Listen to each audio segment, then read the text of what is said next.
एक दुबला पतला सा लड़का अपने देश की सेवा करने के लिए फौज में भर्ती होना चाहता था और उसके लिए वो ट्रेनिंग भी ले रहा था।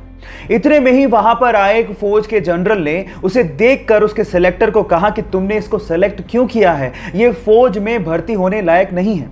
और इस चीज को प्रूव करने के लिए उस जनरल ने एक ग्रेनेड उस ट्रेनिंग ले रहे ग्रुप के बीच में फेंक दिया।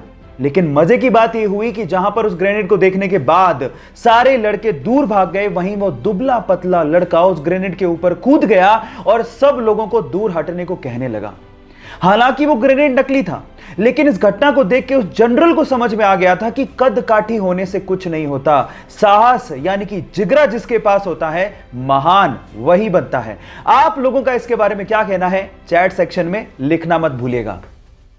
गाइस, क्या आपको पता है कि इंडिया की सबसे धीमी रफ्तार से चलने वाली ट्रेन का नाम क्या है? डोंट वरी, मैं आपको बताता हूं। सबसे धीमी रफ्तार से चलने वाली ट्रेन का नाम है मेट्टुपालयम ऊटी नीलगिरी पैसेंजर ट्रेन, जो कि मात्र 10 किलोमीटर पर आवर के हिसाब से चलती है, जो कि हमारे ही देश की सबसे फास्टेस्ट ट्रेन से लगभग 16 गुना धीमे चलती है।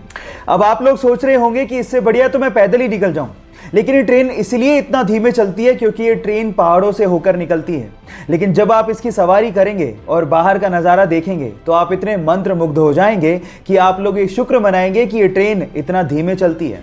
क्या आपको इसके पहले तक इफेक्ट पता था? और अगर नहीं पता था तो चैट सेक्शन में लिखना मत भूलिएगा।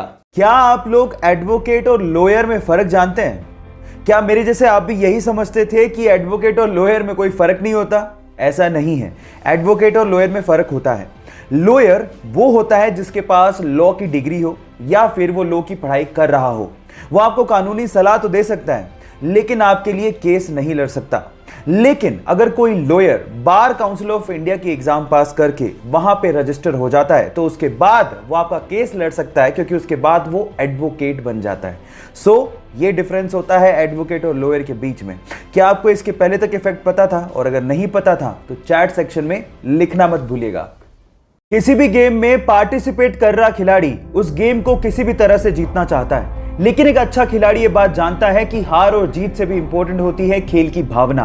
कुछ ऐसा ही हुआ एक टेनिस के मैच में, जब टेनिस खेल रहे खिलाड़ी को अचानक से इंजरी आ गई तो उसके ओपोनेंट यानी कि उसके खिलाफ खेल रहा खिलाड़ी भागता हुआ बिना हिचकिचाहट के उसके पास आता है और उसकी मदद करने लगता है। ये देखकर सारे दर्शक उस खिलाड़ी के लिए तालियां बजाना शुरू कर देते हैं। देखिए इस वीडियो में।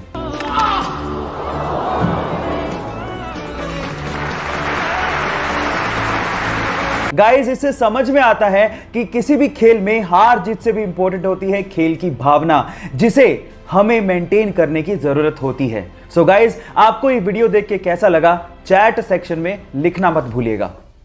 और ऐसे अमेजिंग वीडियोस के लिए शेयर, सब्सक्राइब एंड लाइक